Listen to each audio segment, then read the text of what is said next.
The early modern vagabond wandered through the settled places.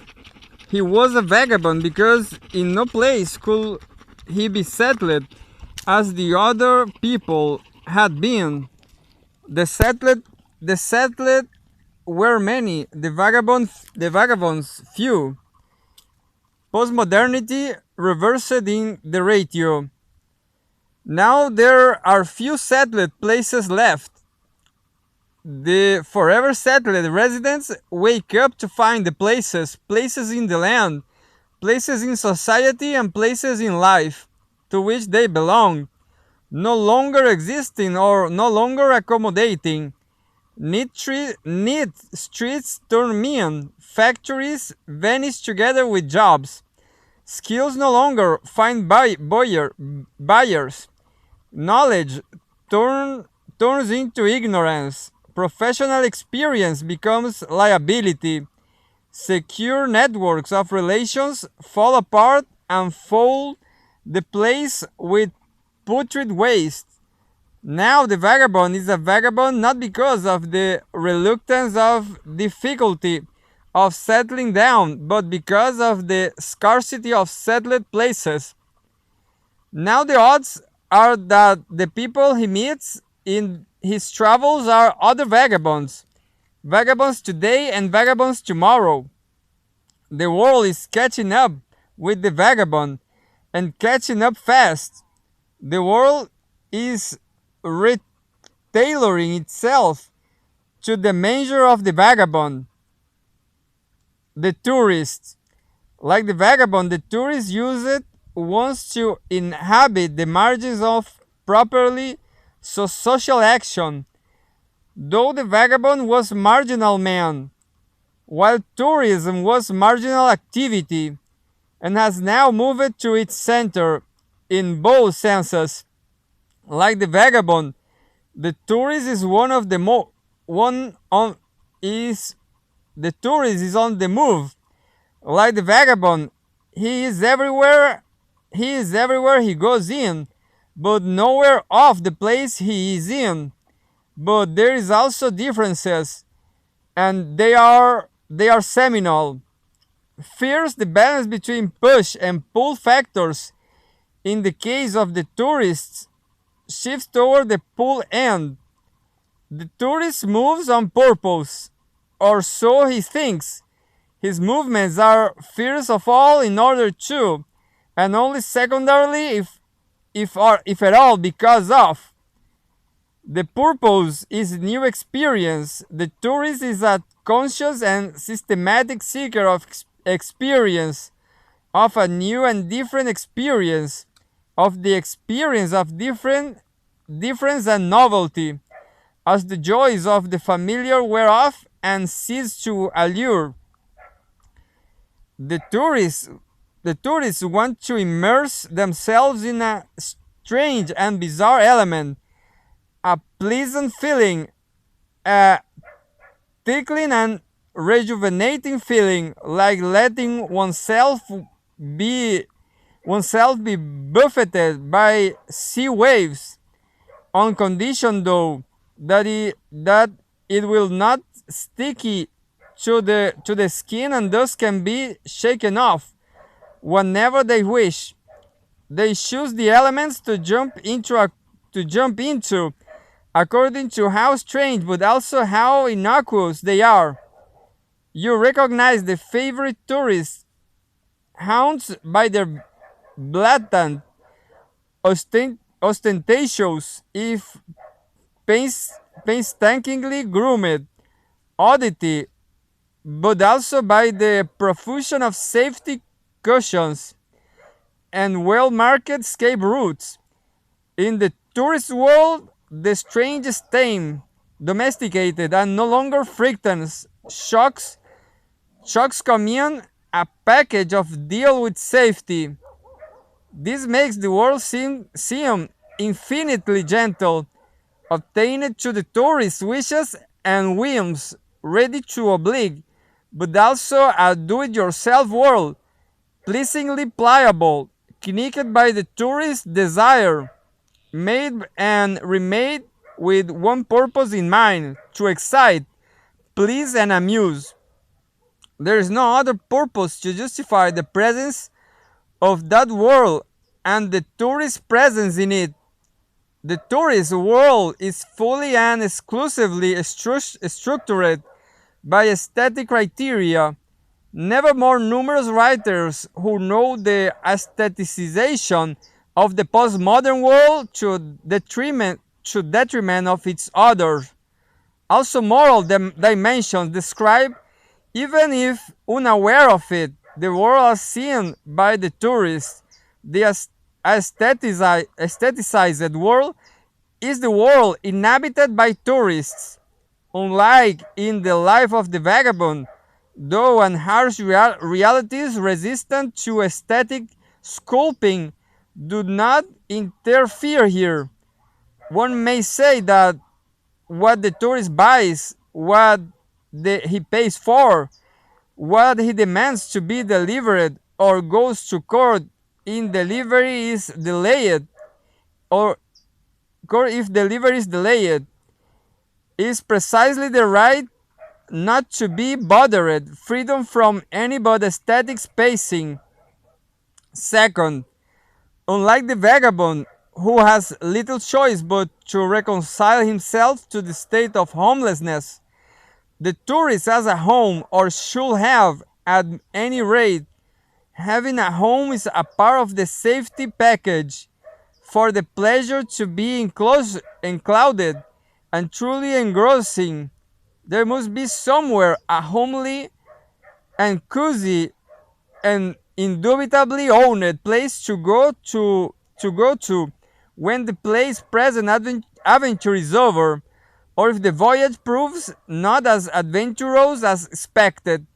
The home is the place to take off the armor and to unpack, the place where nothing is to be proved and defended, as everything is just there, obvious and familiar.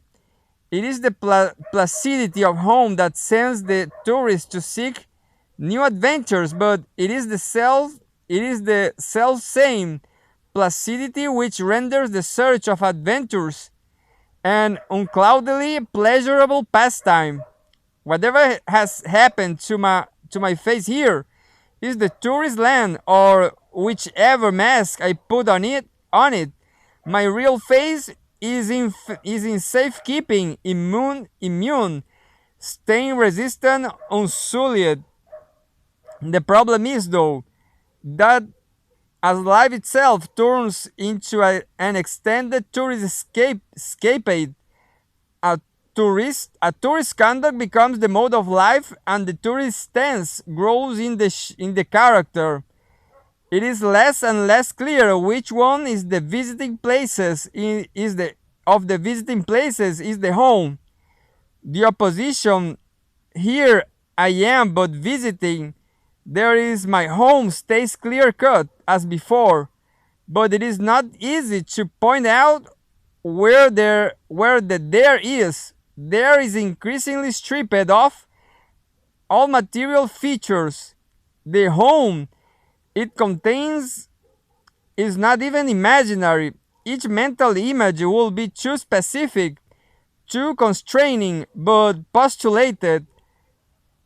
What is postulated is having a home, not a particular building, street, landscape, or company of people. Jonathan Matthews Schwartz advises us to distinguish the homesick searching from the nostalgic yearnings. The latter is at least ostensibly past oriented, while the home is homesickness. The home in homesickness is as a rule in the future perfect tenses. It is an urge to feel at home, to recognize one's surroundings and belong there. Homesickness means a dream of belonging, to be for once of the place, not merely in. And yet, if the present is notoriously the destination of all future stands, The future tense of homesickness is an exception. The value of home for the homesick lies precisely in its tendency to stay in the future tense forever. It cannot move to the present without being stripped of its charm and allure.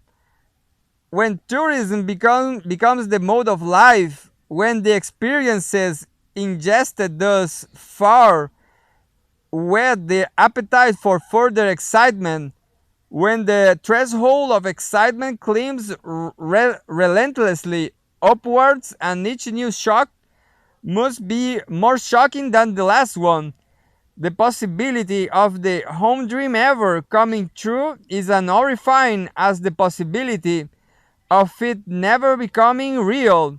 Homesickness, as it were, is not the sole tourist sentiment, the other is the fear of boundedness, of being tied to a place and barred from exit. Home lingers at the horizon of the tourist life as an uncanny mix of shelter and prison. The tourist's favorite slogan is "I need more space," and the space is the last thing one will find at home. The player. In play, there is neither inevitability nor accident. There is no accident in a world that knows no necessity or determination. Nothing is fully predicable and controllable, but nothing is totally immutable and irrevocable either. The world of play is soft yet elusive. In it, the thing that matters most is how well one plays one's hand. Of course, there is such a thing as a stroke of luck when cards are staked in one's favor or wine helps the ball into the net. But the stroke of luck, or misfortune, as it were, does not lend the world the toughness it conspicuously lacks. It only signals the limits of how far playing one cards right may go in making things certain, but shares in the no-necessity, no accident status of the player's calculations. In play, the world itself is a player, and luck and misfortune are but the moves of the world as player. In the confrontation between the player and the world, there are neither laws nor lawnesses, either order nor chaos. They are just the moves, more or less clever, shrewd or tricky, insightful or misguided. The point is to guess the moves of the adversary and anticipate them, prevent or preempt to stay one ahead. The rules the player may follow can be no more than rules of thumb, heuristic, nor algorithmic instructions. The player's world is the world of risks, of intuition, or precaution taking. Time in the world as play divides into a succession of games. Each game is made of conventions of its own. Each is a separate province of meaning, a little universe of its own, self-enclosed and self-contained. Each demands that this belief be suspended, though in each game a different disbelief is to be suspended. Those who refuse to obey the conventions do not rebel against the game. They only opt out and cease to be players. But the game goes on, and whatever the quitters say and do after that does not influence in a bit. The walls of the game are impenetrable. The voices outside reach the inside only as a muted, inarticulate noise. Each game has its beginning and its end. The worry of the player is that each game should indeed start from the beginning, from the square one, as if no games were played before and none of the players has amazed wins or losses, which would make mockery of the 0 point and transform what was to be a beginning into a continuation. For this reason, however, one must make sure that the game also has a clear, uncontested ending. It should not spill over into the time after, as far as later games are concerned. No game played before must handicap, privilege, or otherwise determine the players, be of consequence. Whoever does not like the outcome must cut their losses and start from scratch, and be able to do just that. To make sure that no game leaves lasting consequences, the player must remember, and so must her partners and adversaries, that this is but a game, an important, though difficult to accept reminder, as the purpose of the game is to win, and so the game allows no room for pity, compassion, commiseration, or cooperation. The game is like war. Yet that war which is a game must leave no mental scars and no nursed grudges. We are grown up people. Let us part as friends demands the player option out of the game of marriage in the name of the grand gamesmanship of future, however merciless games. War, that is a game, absolves the conscience of its lack of scruples. The mark of postmodern adulthood is the willingness to embrace the game wholeheartedly, as children do. What chance of morality, what chance of polity? Each of the four types sketches above contain a solid dose of ambivalence of its own. In addition, they also differ from each other in a number of respects, and so blending them into one cohesive lifestyle is not an easy matter. No wonder there is quite a generous pinch of a schizophrenia in each postmodern personality, which goes some way towards accounting for the notorious restlessness, fickleness, and irresoluteness of practiced life strategies. There are, though, certain features which the four types share. The most seminal among them are their effects on popular moral and political attitudes, and indirectly on the status of morality and politics in a postmodern context. Elsewhere, I suggested that modernity was prominent for the tendency to shift moral responsibilities away from the moral self, either towards socially constructed and managed supra-individual agencies, or through floating responsibility inside a bureaucratic rule of nobody. The overall result was, on the one hand, the tendency to substitute ethics, that is, a law-like code of rules and conventions, for moral sentiments, intuitions, and urges of autonomous selves, and on the other, the tendency towards a diaphorization, that is, the exception of the considerable part of human action from moral judgment and indeed moral significance. These processes are by no means a things of the past, but it seems that their impact is somewhat less decisive than in the times of classic modernity. I suggest that the context in which moral attitudes are forged or not is today that of life politics rather than social and system structures. That, in other words, the postmodern life strategies rather than the bureaucratic mode of management of social processes and coordinating action are the most consequential among the factors shaping the moral situation of postmodern men and women.